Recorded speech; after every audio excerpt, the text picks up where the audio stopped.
But trust me, you gon' hold that, hold that.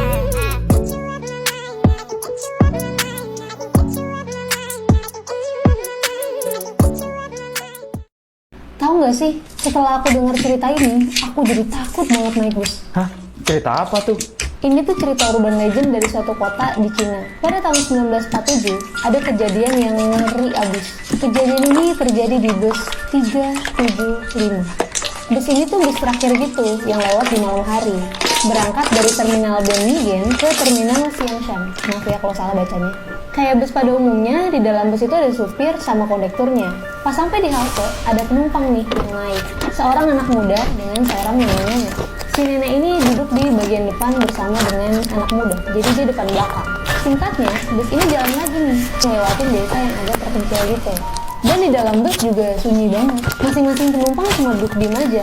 Ditambah lagi, itu udah jam 3 pagi. Saking sepinya, suara angin di luar bus itu sampai kedengeran.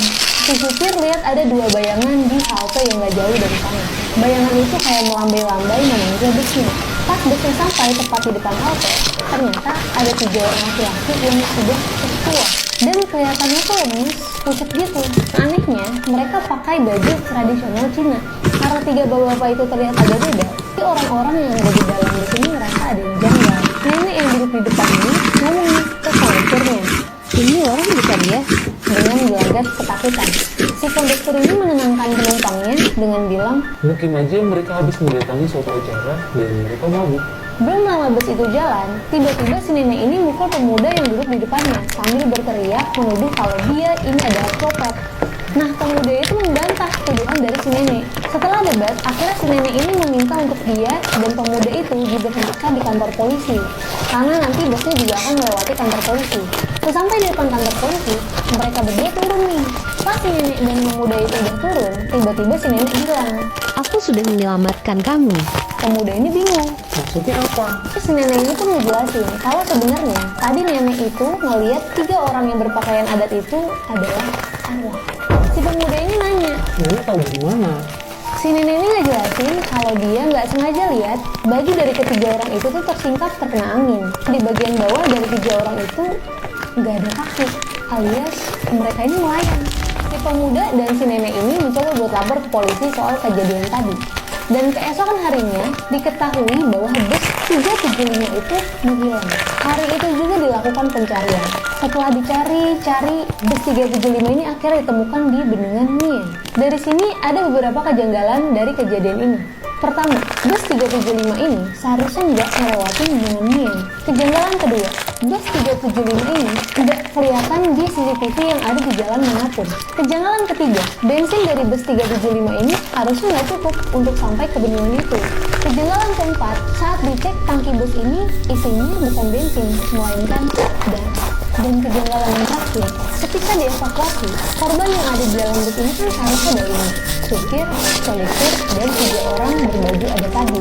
Tapi di sana cuma ditemukan 3 korban, yaitu supir, kondektur, dan 1 laki-laki yang udah nggak teridentifikasi. Dan mereka semua ini ditemukan dalam kondisi yang udah membusuk.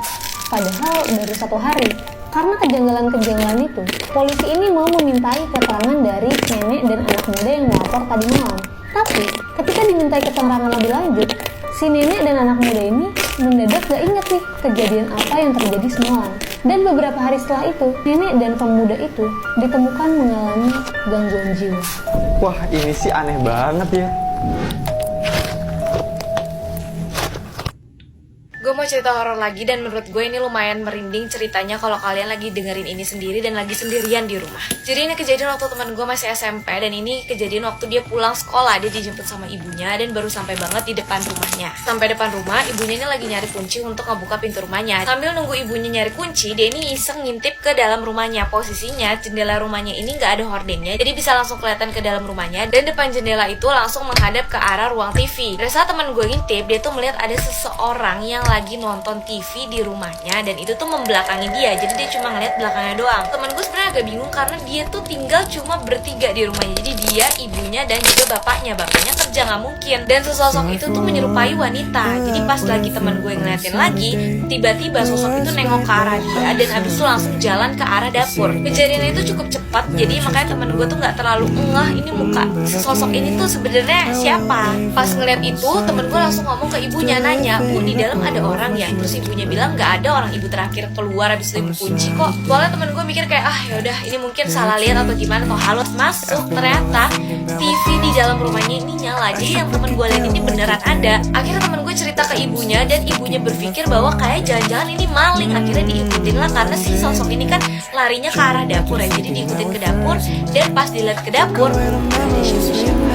Dan tidak terlalu yang merinding banget ya, cuma pas itu, pas gue diceritain, pas pulangnya, gue tuh pas balik ke rumah gue tuh lagi kosong. Jadi gue tuh orang yang pertama balik ke rumah dalam keadaan rumah tuh kosong. Bapak gue lagi pergi dan Farah juga lagi pergi. Jadi pas gue balik ke rumah kosong tuh gue langsung kayak inget kejadian temen gue kan takut tiba-tiba gue masuk ke rumah ada yang lagi nunggu gue, langsung deh tuh gue cabut lagi. Jadi buat lo juga yang sering ditinggal pergi sama orang rumah, terus lo orang pertama yang balik ke rumah dalam keadaan rumah kosong, hati-hati, siapa tau ada yang nunggu lo.